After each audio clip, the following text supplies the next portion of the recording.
Hi viewers, welcome to our channel. ప్రస్తుతం మనతో పాటు దాము బాలాజీ గారు సీనియర్ జర్నలిస్ట్ ఉన్నారు. వారితో ఒకసారి మాట్లాడదాం. సో నమస్కారం సార్. నమస్తే.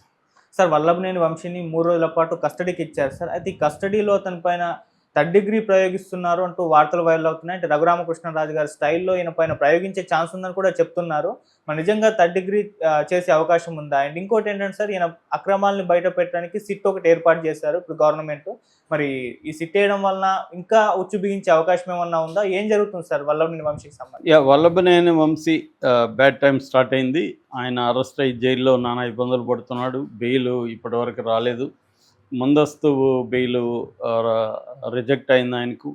సో చంద్రబాబు చాలా సీరియస్గా ఈ కేసును తీసుకున్నట్టు మనకు అర్థమవుతుంది. నేను అప్పుడే చెప్పాను, ముందస్తు బెయిల్ విషయంలో సిద్ధార్థ లూత్రా లాంటి అడ్వకేట్ని గంటకి ₹1,00,00,000 తీసుకునే సిద్ధార్థ లూత్రాని దించాడంటేనే చంద్రబాబు ఏ స్థాయిలో అది చిన్నపామునైన పెద్ద కర్రతో కొట్టాలన్న ఒక స్ట్రాటజీని చంద్రబాబు అమలు చేస్తున్నట్టుగా మనకు కనబడుతుంది.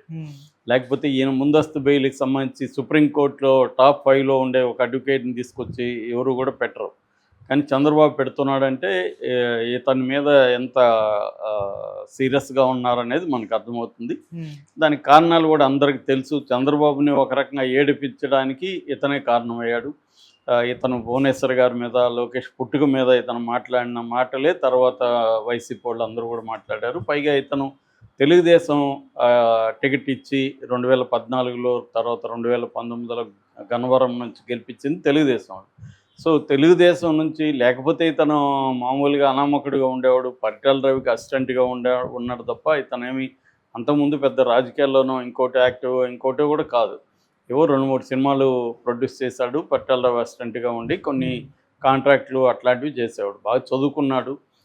బట్ ఎప్పుడైతే ఇతనికి తెలుగుదేశంలో నుంచి అసంతృప్తితో జగన్ వైపు వెళ్ళాడు, అక్కడి నుంచి దారుణంగా ఇతను మాట్లాడడం అనేది మొత్తం తెలుగుదేశం పార్టీలో కేడర్తో సహా అందరూ కూడా రగిలిపోయే పరిస్థితి అయితే ఉంది. అందుకని ఇప్పటికే ఆలస్యమైందనేది వాళ్ళు ఫీల్ అవుతున్నారు. అందువల్ల ఇప్పుడు ఒకసారి దొరికాడు కాబట్టి ఇతన్ని ఇంకా వదిలిపెట్టకూడదు అన్న ఉద్దేశంతో చంద్రబాబు సీరియస్గా ఉన్నట్టుగా అర్థమవుతుంది. నాకు తెలిసి ఒక ఎమ్మెల్యే మీద సిట్ వేయడం అనేది నేనైతే ఈ మధ్యకాలంలో ఎప్పుడు చూడలేదు. ఇతని మీద ఒక సిట్ కూడా వేశారు, స్పెషల్ ఇన్వెస్టిగేటివ్ టీము. అది ఏలూరు డిఐజీ అశోక్ కుమార్ ఆధ్వర్యంలో ఈ సిట్ పనిచేస్తుంది. ప్రతాప్ శివకిషోర్, నరసింహ కిషోర్ లాంటి వాళ్ళు దీంట్లో ఉన్నారు ఆఫీసర్లు. మొత్తం 5 మందితో ఇది. వీళ్ళు ప్రధానంగా ఏంటంటే ఇతని మీద దాదాపు 16 కేసులు ఉన్నాయి. అనేక అక్రమాలు, అన్యాయాలకి ఇతను పాల్పడ్డాడనేది ఇతని అభియోగాలు ఉన్నాయి. వీటన్నిటి మీద ఇతని మీద ఏ ఆరోపణలు వచ్చాయో వాటన్నిటి మీద సిట్ అనేది విచారణ జరుపుతుంది. ముఖ్యంగా అక్రమ మైనింగ్, కృష్ణా జిల్లాలో అక్రమ మైనింగ్ పెద్ద ఎత్తున ఇతని ఆధ్వర్యంలో జరిగిందనేది అభియోగాలు ఉన్నాయి. దాదాపు 195 కోట్ల విలువైన మైనింగ్ అక్రమాలు జరిగాయనేది చెప్తున్నారు. ప్లస్ పర్యావరణానికి కూడా పెద్ద ఎత్తున హాని ఇతని వల్ల జరిగిందనేది కూడా చెప్తున్నారు. సో వీటన్నిటిని దృష్టిలో పెట్టుకొని ఇతని మీద సిట్ వేశారు. ఈ సిట్ వచ్చి 2-3 మంత్స్లో మొత్తం విచారణ జరిపి దీనికి సబ్మిట్ చేస్తుంది. దాన్ని బట్టి మళ్ళీ ఫ్రెష్గా కేసులు పెడతారు. అంటే నాకు తెలిసి ఇతనికి ఒక దాంట్లో బెయిల్ వస్తే ఇంకొక కేసు పెడతానే ఉంటారు. బెయిల్ అయితే ఇప్పుడిప్పుడు రాదు ఇతనికి. మనకు తెలుసు ఇతని మీద పీటీ వారెంట్లు ఇష్యూ అవుతానంటే, పీటీ వారెంట్ అంటే నేను గతంలో చెప్పాను, ప్రిజనర్ ఇన్ ట్రాన్సిషన్ వారెంట్ అంటారు. ఒక కేసులో ఒక జైల్లో ఉన్నప్పుడు ఇంకొక కేసులో వారెంట్ వచ్చినప్పుడు దాన్ని పీటీ వారెంట్ అంటారు. ఆ ప్రిజనర్ని వేరే కేసుల్లోకి వేరే టౌన్ ఉంటే వేరే టౌన్లోకి తీసుకొస్తారు, మళ్ళీ ఆ జైలుకి తీసుకెళ్ళిపోతారు. సో ఒకవేళ ఆ కేసులో బెయిల్ వస్తే ఈ కేసులో మళ్ళీ అరెస్ట్ అయ్యే అవకాశాలు ఉంటాయన్నమాట. సో అందువల్ల ఇతను ఇదే పని గతంలో జగన్ ప్రభుత్వం కూడా ఇలాగే చేసింది. చింతల ప్రభాకర్ వాళ్ళని కూడా ఇలాగే చేసింది. ఇప్పుడు కూడా ఇదే పద్ధతిలో చేస్తారు. అంటే గవర్నమెంట్స్ అనుకుంటే కోర్టుల్ని ఎలా మేనేజ్ చేయాలి అంటే, కోర్టులో ఒక కేసులో బెయిల్ వస్తే ఇంకొక కేసులో బెయిల్ రాకుండా చూడాలంటే వాళ్ళ మీద ఎక్కువ కేసులు పెట్టేయడం. ఒక కేసులో బెయిల్ వచ్చినప్పుడు ఇంకో కేసులు పీటీ వారెంట్. కాబట్టి కోర్టులు కూడా ఏమి చేయలేని పరిస్థితి. అన్ని బ్లాంకెట్ బెయిల్ అనేది ఏమి ఉండదు. అన్ని కేసుల్లో బెయిల్ తీసుకోవాలంటే కుదరదు. కాబట్టి ఈ పద్ధతి అమలు చేస్తారన్నమాట. జనరల్గా నేను చాలాసార్లు చెప్పాను, ఇదంతా రివెంజ్ పాలిటిక్స్లో భాగమే. ఏ పార్టీ వచ్చినా గతంలో తమకి వ్యతిరేకంగా గట్టిగా పనిచేసిన వాళ్ళ మీద కక్ష తీర్చుకోవడం, లేదు పొలిటికల్ అవసరాలు. ఇప్పుడు కవిత మీద మోడీకి ఏముంటుంది, కక్ష ఏం లేదు, కానీ పొలిటికల్ అవసరాల వల్ల కవితని 6 నెలలు జైల్లో పెట్టగలిగారు. సో జైల్లో పెట్టడం వల్ల కేసీఆర్ సరెండర్ అయిపోయాడు. అదే జగన్ది కూడా అంతే. జగన్కి కేసులు ఉన్నాయి కాబట్టి 16 నెలలు జైల్లో ఉన్నాడు కాబట్టి మోడీతో అనుకూలంగా ఉన్నంత కాలమే జగన్కి మోడీ ఇది చేస్తాడు. రాజకీయ ప్రయోజనాలు అనుకూలంగా ఉన్నా కూడా రాజకీయ ప్రయోజనాలు అవసరమైతే జగన్ కూడా 2 నిమిషాల్లో జైలుకి పంపించగలరు. సో అలాగా రాష్ట్రాల్లో కూడా ఏమవుతుందంటే తమ పరిధిలో తాము ప్రతిపక్షాలని నాయకుల్ని అరెస్టులు చేయడం, జైల్లో పెట్టడం, దాని రాజకీయ అవసరాల రీత్యానే ఇది ప్రధానంగా జరుగుతుంది. నిజంగా ఇలాగ సిట్టు వేయాలంటే ప్రతి ఎమ్మెల్యే మీద వేయాలి. ఇవాళ ఎక్కడికి పోయినా, ఏ ఊరికి పోయినా ఆ లోకల్ ఎమ్మెల్యేలు ఎలా డబ్బులు తినేస్తున్నారు ప్రజలందరూ చెప్తున్నారు. తెలుగుదేశం వాళ్ళు కూడా చెప్తున్నారు, మా ఎమ్మెల్యే ఫుల్ కరప్ట్ సార్ అని తెలుగుదేశం వాళ్ళే మనకి చెప్తున్నారు.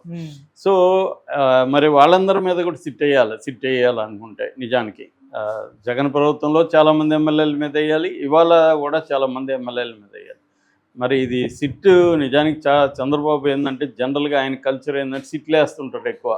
ఆ మధ్య కూడా కాకినాడ వేశారు, దాని తర్వాత తిరుపతి వేశారు, మొన్న జరిగిన తిరుపతి అల్లర్లు వేశారు, మద్యం కుంభకోణంలో సిట్ వేశారు. ఇవి సిట్లు ఎన్నో ఉన్నాయో మనకే తెలియదు, అన్నీ వస్తూ ఉంటాయి. నిజంగా ఈ సిట్లు ఏమన్నా తేలుస్తాయా అనేది కూడా డౌటే. ఎందుకంటే కాకినాడ దేశం ఎన్ని రోజులు అయింది, ఇప్పటివరకు ఏం జరిగిందో కూడా తెలియట్లేదు. అంటే ఇదంతా ఏంటంటే సిట్ వేయడం ఎందుకు జనరల్గా అంటే కొంత డైల్యూట్ అవుతుంది విషయం, పక్కదారి వెళ్ళిపోతుంది. మిగతా ఏదో సిట్ వేసేసారు అని చర్చలు జరుగుతాయి. వేసినాక ఏం తేలుతుంది, ఏమీ జరగవు. ఇది అన్ని రాజకీయ పార్టీలు చేసే ఒక స్ట్రాటజీ అనమాట సిట్ వేయడం అనేది. ఇక్కడ కూడా అదే జరుగుతుంది. సిట్ వేసారంటేనే అది ఇంక విచారణలో కనబడకుండా పోతుంది. సో ఆ విధంగా చేస్తారా ఇతని విషయంలో, లేకపోతే సీరియస్గానే తీసుకొని చంద్రబాబు ఇతన్ని ఇరుకుని పెట్టాలని ప్లాన్ చేస్తున్నారా, శాశ్వతంగా ఇతన్ని జైలుకి పంపించేయాలి, బయటికి రానేయకూడదు అన్న ఒక ప్లాన్తో చేస్తున్నారా తెలియదు మనకి. ఎందుకంటే ఇప్పటివరకు జరిగింది పరిశీలిస్తూ ఉంటే వైసీపీ నాయకులు చాలామంది గత కాలంలో అరాచకాలు అన్యాయాలకు పాల్పడిన వాళ్ళు కావచ్చు, తీవ్రంగా బూతులు తిట్టిన వాళ్ళు కావచ్చు, వాళ్ళ మీద ఎవరి మీద కూడా ఇప్పటివరకు చర్యలు తీసుకోవాలి. ఫస్ట్ టైం వంశీ మీద మాత్రమే తీసుకున్నారు. మిగతా వాళ్ళంతా కూడా సోషల్ మీడియా బాపతే. సోషల్ మీడియా వాళ్ళంటేనే వీక్గా ఉంటారు వాళ్ళు. పెద్ద స్థాయి నాయకుల మీద ఎవరి మీద తీసుకోవాలి అంటే లైక్ రోజా కావచ్చు, అంబటి రాంబాబు కావచ్చు, వీళ్ళని అంటే ఒక జలక్కి ఇవ్వడానికి ఏదైనా ఒక శాంపుల్గా వంశీని తీసుకున్నారా అనేది కూడా తెలియదు. వంశీ మీద కూడా సరిగ్గా డీల్ చేయట్లేదన్న అసంతృప్తి తెలుగుదేశం కేడర్లో కూడా ఉంది. ఎందుకంటే నాని మొన్న కూడా వచ్చి మాట్లాడాడు, నాని ఏదో పరారు అయిపోయాడు, దాక్కున్నాడని తెలుగుదేశం మీడియా రాస్తుంటుంది, కానీ నానేమో బయట తిరుగుతుంటాడు. ఇతను కూడా అంతే. మొన్నటి వరకు వంశీ అమెరికాలో ఉండడం తెలుగుదేశం మీడియా అంటే పరారు అయిపోయారు కాబట్టి అరెస్ట్ చేయలేకపోతున్నారు అన్న బిల్డప్ ఇస్తూ ఉంటుంది తెలుగుదేశం మీడియా. కానీ ఎక్కడే ఎవరు పరారు గల, అందరూ ఇక్కడే ఉన్నారు. రోజా మాట్లాడుతుంది, రోజు అంబటి రాంబాబు మాట్లాడుతున్నాడు, పేరుని నాని నిన్న కూడా జైలుకి వచ్చి వంశీని పరామర్శించాడు. సో వీళ్ళందరూ ఎక్కడికి పోలేదు. కాబట్టి నిజంగానే చంద్రబాబు వీళ్ళందరి మీద సీరియస్గా రివెంజ్ తీర్చుకుంటాడా లేదా అనేది కూడా చూడాలి. అయితే వంశీ మీద మాత్రం స్టార్ట్ అయినట్టుగా మనకు కనబడుతుంది. అదే సమయంలో ఇప్పుడు వంశీకి కోర్టు SC/ST అట్రాసిటీస్ కోర్టు 3 రోజులు పోలీస్ కస్టడీకి ఇచ్చింది. ఈ 3 రోజుల్లో వంశీని టార్చర్ చేయబోతున్నారన్న వార్తలు కూడా వస్తున్నాయి. వంశీకి రఘురామకృష్ణరాజుకి CID ఎలాగైతే ట్రీట్మెంట్ ఇచ్చిందో ఇతనికి కూడా అలాంటి ట్రీట్మెంటే. అంటే 3rd డిగ్రీ పోలీసులు బయటికి దెబ్బలు కనబడకుండా కొడతారు అన్న పద్ధతిలో వార్తలు అయితే వస్తున్నాయి. కానీ కోర్టు మాత్రం ఇతన్ని 10 గంటల నుంచి 5 గంటల వరకే విచారించాలి, లాయర్ సమక్షంలోనే విచారించాలని కోర్టు చెప్పింది. సో ఒకవేళ ఇతని మీద కానీ 3rd డిగ్రీ జరిగితే ఇతను ఇమీడియట్గా లాయర్కి చెప్పే అవకాశం, లాయర్ ఉన్నప్పుడైతే జరగదు. కానీ 10 to 5 అయిపోయినాక కూడా అతను వాళ్ళ కస్టడీలోనే ఉంటాడు కదా, ఆ టైంలో కొట్టచ్చు కదా, కొట్టాలనుకుంటే అన్న వార్తలు బయటకు వస్తున్నాయి. కానీ అలా కొడితే ఇమీడియట్గా అతను లాయర్కి చెప్పే అవకాశం ఉంది, లాయర్ దాన్ని కోర్టు దృష్టికి తీసుకెళ్లే అవకాశం ఉంది. కాబట్టి కొడతారా లేదా చెప్పలేం.